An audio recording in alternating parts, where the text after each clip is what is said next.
के तमाम केसेस में वीडियो लिंक पेशी की इजाजत के हवाले से ये दरखास्त दायर की गई है। जाती पेशी से अदालती कार्रवाइयां भी तातुल का शिकार हो जाती हैं। दरखास्त का ये मतन है। इस्लामाबाद हाईकोर्ट की तमाम मातहत अदालतों में वीडियो लिंक पर पेशी की इस्तदा इमरान खान की जानिब से की गई है। नीलम अरशद से मजीद जानेंगे इस दरखास्त के हवाले से। जी नीलम। इस्लामाबाद हाई कोर्ट में इमरान खान की जानिब से नई दरख्वास्त दायर की गई है। इस्लामाबाद के तमाम केसेस में वीडियो लिंक पर पेशी की इजाजत दी जाए, ये दरख्वास्त की गई है। इस्तदा ये भी की गई है कि सिक्योरिटी वजूहात पर जाती पेशी से अदालती कार्रवाइयां भी तातुल का शिकार होती हैं। इसीलिए इस्लामाबाद हाई कोर्ट की तमाम मातहत अदालतों में वीडियो लिंक पर पेशी की इस्तदा की गई है।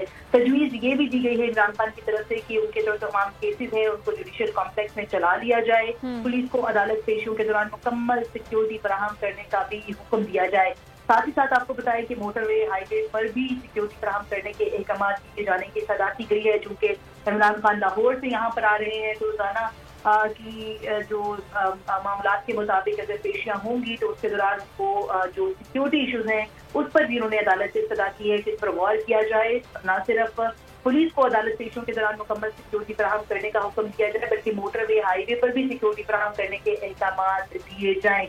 अहम दरख्वास्त है जो कि दायर की गई है चेयरमैन तहरीक इंसाफ इमरान खान की तरफ से, क्योंकि इससे कबल आपको बताएं कि बहुत सारे केसेस जो उनके खिलाफ अभी बनाए गए हैं उनमें उनकी हाजिरी के बगैर जो मजीद कार्रवाई है वो आगे नहीं बढ़ रही। गुज़श्ता दिन भी देखा गया कि इस्लामाबाद हाई कोर्ट ने उनको जो उनके मुतालिक कुछ केसेस हैं उनमें पेश होने का हुक्म दिया है। लिहाजा आज उनकी तरफ से नई जो दरख्वास्त दायर की गई है उसमें उन्होंने वीडियो लिंक पर पेशी की इजाजत मांगी है अदालत से, और ये भी बताया है कि सिक्योरिटी वजूहात पर जाती पेशी से अदालती कार्रवाइयां। बहुत शुक्रिया नीलम अरशद अपडेट कर रही थी इस दरखास्त के हवाले से जो अब चेयरमैन तहरीक इंसाफ इमरान खान की जानिब से दायर की गई है।